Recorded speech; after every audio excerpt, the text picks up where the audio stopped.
નમસ્કાર મિત્રો, વડનગરની ગાથા ચેનલમાં તમામનું હાર્દિક સ્વાગત છે. બહુ બધી વખત વડનગરના ઇતિહાસોને તમે ક્યાંય વિડીયોમાં જોયા હશે. વડનગરમાં તમે હાટકેશ્વર દાદાની વાત કરો, તાનારીરીની વાત કરો, કે હિંગળાજ માતાની મંદિરની વાત કરો, કે લટેરી વાવ, કે ઘણી બધી ગાથાઓની વાત કરો. પરંતુ હાટકેશ્વર દાદાના મંદિરથી તમે જ્યારે પણ નદીઓળ વિસ્તારમાંથી ઈડર વલાસણા હાઈવે ઉપર ક્યારેય નીકળ્યા હશો તો ત્યાં એક વર્ષો જૂનું પૌરાણિક મંદિર છે, સોમનાથ મહાદેવનું. વર્ષોથી ઘણા બધા પૂજારી અહીંયા આવીને પૂજા કરી ગયા, પરંતુ અત્યારે હાલ 5-6 વર્ષથી એક દાદા અહીંયા સેવા પૂજા કરે છે. કહેવાય છે કે એમના કુળદેવતા છે અહીંયા, અને આનો ઇતિહાસ બહુ જ સમજવા જેવો અને વિચારવા જેવો છે. 500 વર્ષ જૂનું છે. તો આ મંદિરમાં તમે લગભગ ક્યારેક આવ્યા હશો. વડનગરના જે લોકો છે એ તો આવ્યા જ હશે, પરંતુ જે લોકો વડનગરના બહારના છે, કે જે લોકો વડનગરના નથી, અને જે લોકોને આ સોમનાથ મહાદેવના હિસ્ટ્રીની એટલે કે ઇતિહાસથી પરિચિત નથી, તો આ વિડીયોને સહેજ પણ સ્કીપ ના કરતા. અહીંયા અમારી સાથે દાદા છે, તેમના સાથેની આખી દાદાની હિસ્ટ્રી, કેટલા વર્ષો જૂનું બન્યું, કેવી રીતે અહીંયા આ મંદિર બનાવવામાં આવ્યું, કોણે બનાવ્યું, કોણ આની સેવા પૂજા કરતું હતું, તમામ બાબતોની ડિટેલ હિસ્ટ્રી તમને આજના વિડીયોમાં જોવા મળશે. તો આવો સીધા જ મળીએ એમ. નમસ્કાર મિત્રો, વડનગરની ગાથા ચેનલમાં તમામનું હાર્દિક સ્વાગત છે. અમે વડનગરના સોમનાથ મહાદેવના દર્શને આવ્યા છીએ. અહીંયા મહાદેવના મંદિરમાં સેવા પૂજા કરે છે. દાદા, આપનું શું નામ? રાજુભાઈ સોમપુરા. રાજુભાઈ, આપ ક્યાંના છો? હું વડનગરનો જ વતની છું. આમ મૂળ પ્રભાસ પાટણના વતની, પણ વર્ષોથી હાટકેશ્વર મહાદેવનું જ્યારે નિર્ણતા મંદિરનું કામ થયું એ વખતે અમારા સોમપુરા સમાજ ના લોકો અહીંયા આગળ મંદિરના નિર્માણ માટે આવેલા. ઓકે. અને એ પછી અહીંયા આગળ સ્થાયી થઈ ગયા એ લોકો. ત્યાં આગળ અમે સોમપુરા જ્યાં હોય સમાજ, ત્યાં આગળ અમારા ઈષ્ટદેવ સોમનાથ મહાદેવ છે. એટલે અમે ત્યાં આગળ અમારા સમાજવાળાએ સોમનાથ મહાદેવનું મંદિરનું નિર્માણ કર્યું. અને આજે એ સોમનાથ મહાદેવની જગ્યા ઉપર એકચ્યુઅલી કપિલ મુનિનો આશ્રમ હતો. કપિલ મુનિના આશ્રમના અંદર સોમનાથ મહાદેવના મંદિરનું નિર્માણ કરી સોમપુરા સમાજ આજે એનો વહીવટ કરે છે. અહીંયા કઈ બાજુ હતું? આ કપિલ મુનિનો આશ્રમ હતો, બાજુમાં કપિલા નદી છે. હાલ તો ગાલ ગટરના રૂપાંતરમાં થઈ કે કપિલા નદીનું નામો નિશાન જતું રહ્યું છે, એટલે વર્ષોને લઈને, યુગોને લઈને. એટલે એનો મતલબ એમ કે કપિલા નદી પણ અહીંયાથી? હા, કપિલા નદી અહીંથી જ પ્રસાર થતી, બાણગંગાથી આવતી હતી, કપિલા નદી અહીં થઈને જતી હતી. અને કપિલ મુનિનો એકચ્યુઅલી આશ્રમ કહેવાય યાર.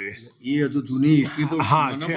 હા, કપિલ મુનિનો આશ્રમ કહેવાય આ જગ્યાએ. મને કોઈકે કહ્યું હતું કે વડનગરમાં પહેલા ક્ષિપ્રા નદી પણ એનું હા, શ્રીપરા નદી છે, પણ જે શ્રીપરા નદી નહીં, પણ વિષ્ણુયાગ નદી છે. વિષ્ણુયાગ નદી છે. એક તમારે હવે ઉત્તરાયણના દિવસે સવારે 4 વાગે અહીંયા આગળ વિષ્ણુપુરી છે, ત્યાં સ્વયં વિષ્ણુ ભગવાનનું પગ છે. એ જગ્યા ઉપર સવારના 4 વાગે વિષ્ણુયાગ નદી ત્યાં થઈને પસાર થાય છે. અને એ વખતે સ્નાન કરવાથી એને કોઈ તીરથ કરવાની જરૂર રહેતી નથી. આપ અહીંયા આશરે કેટલા ટાઈમથી અહીંયા? હું છેલ્લા 5 વર્ષથી છું. છેલ્લા 5 વર્ષ? હા, મૂળ છે અમારા ઈષ્ટદેવ જ છે, વર્ષોથી આવી જાય. પણ હું પૂજા સેવા, કારણ કે એક વખત મને કોરોનામાં મારું પિરિયડ પતી ગયેલું હતું, મને નવું જીવતદાન મળ્યું છે. બસ મનને લાગી આવ્યું કે ચલો હવે છેલ્લી વાર દાદાની સેવા કરી લઈએ. ઓકે. પહેલા તમે ક્યાં હતા? હું અમદાવાદ રહેતો હતો, મૂળ વતને અહીંયા જ છે, અને હું મારો બિઝનેસ મંદિરો બનાવવાનો જ છે.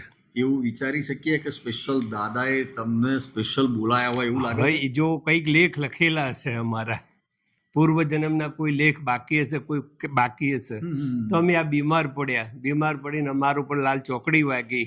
અમે અમદાવાદ એલજીમાં હતા, કોરોનાના પિરિયડમાં અમારા ઉપર લાલ ચોકડી વાગી. અમને ફરી નવું જીવનદાન મળ્યું. પતિ પત્ની બંને હતા. 19 દિવસ આઈસીયુમાં હું હતું, મારી પત્ની 15 દિવસ આઈસીયુમાં હતી. બંને જણા. પણ એકબીજાનું મોઢું 15 દિવસ 19 દિવસ સુધી અમે જોઈ શક્યા નથી, એક જ હોસ્પિટલમાં હોવા છતાં પણ.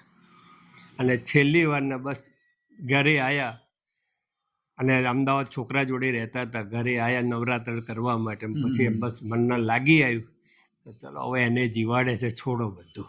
100%. હું ધંધો કરું છું. હું કાલે એકચ્યુઅલી હું 1,000 નો કારીગર છું.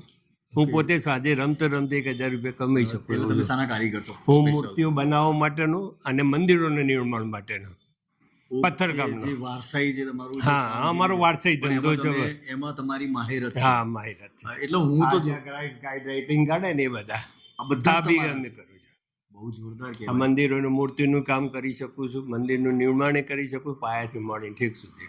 જો વડનગરમાં સોમપુરા સમાજનો બહુ જોરદાર ઇતિહાસ છે. હા, એટલે હું અમારા હમણાં ઘર કરીબ હાટકેશ્વર મહાદેવના નિર્માણ માટે 450 ઘર હતા અહીંયા હમ, આગળ. હમ, હમ.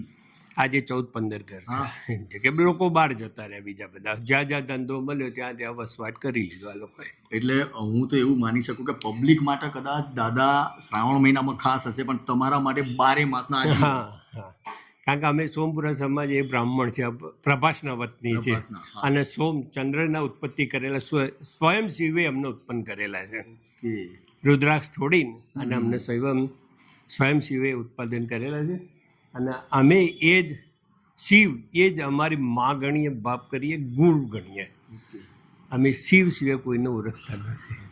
તો તમે અહીંયા 5 વર્ષથી સેવા હા. પૂજા કરો તો ફેમિલી પણ આવતું છે કે? હા, ફેમિલી આવે, મહિને 2 મહિને અમારી ખબર કાઢવા આવે. ખબર છોકરાઓ કાઢવા આવે, છોકરા આવે, એ બધા શું દર કરે 2 છે? મહિને એ સર્વિસ કરે એ છે. બધા સર્વિસ હા, કરે છે.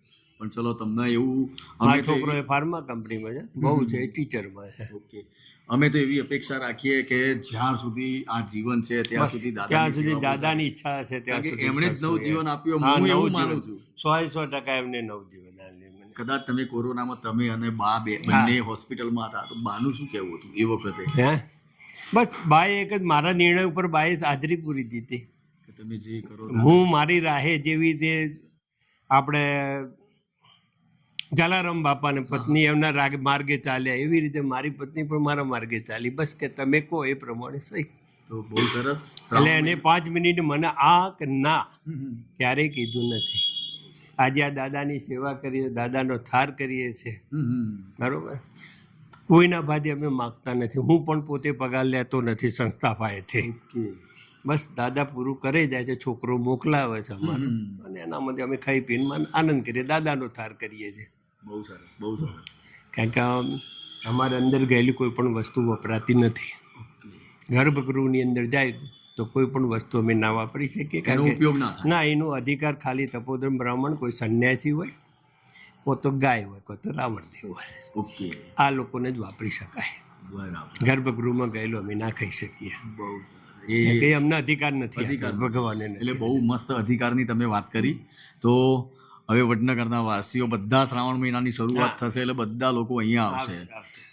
જે ભાવિ ભક્તો હા, આવે જે છે. જેની ઈચ્છા હશે એ ભાવિક ભક્તો આવશે. હમ. અમાવાસના દિવસે મેરો થાય છે. હા, અહીંયા અમાવસ્યા અમાવાસના દિવસે મેરો થાય, અને લોકો આખા ગામનો છેલ્લો મેરો હોય છે અમાવાસ્યાનો. પબ્લિક બહુ પુષ્કળ પ્રમાણમાં પબ્લિક રહે છે અહીંયા કે બધા. તમે 5 વર્ષથી છો એટલે તમને આ હા, મેળાનો પણ સાનિધ્યમાં. અનુભવ થઈ હા. ગયો છે. તો ખૂબ ખૂબ આભાર કે તમે અમારા સાથે આ પ્રશ્નોત્તરીમાં અને ઇન્ટરવ્યુમાં આવ્યા. મને પણ જેટલી બધી બાબતોની ખબર નથી, આ નદીની તમે જે હા. વાત કરી એ પણ હું ક્યાં પહેલી બાજુ જે નરસિંહ ભગવાનનું મંદિર હા, છે નરસિંહ ત્યાં પણ ગયો હતો, તો ત્યાં પણ તમારી સમાજની ત્યાં મને હિસ્ટ્રી થોડી ના, જાણવા મળી છે. ના. એટલે હું વડનગરમાં ફરું છું, અવારનવાર વિડીયો હા. બધા લેતો રહું છું. બરાબર. તો થેન્ક યુ, ખૂબ ખૂબ આભાર અને જય જય મહાદેવ. સોમનાથ. જય સોમનાથ.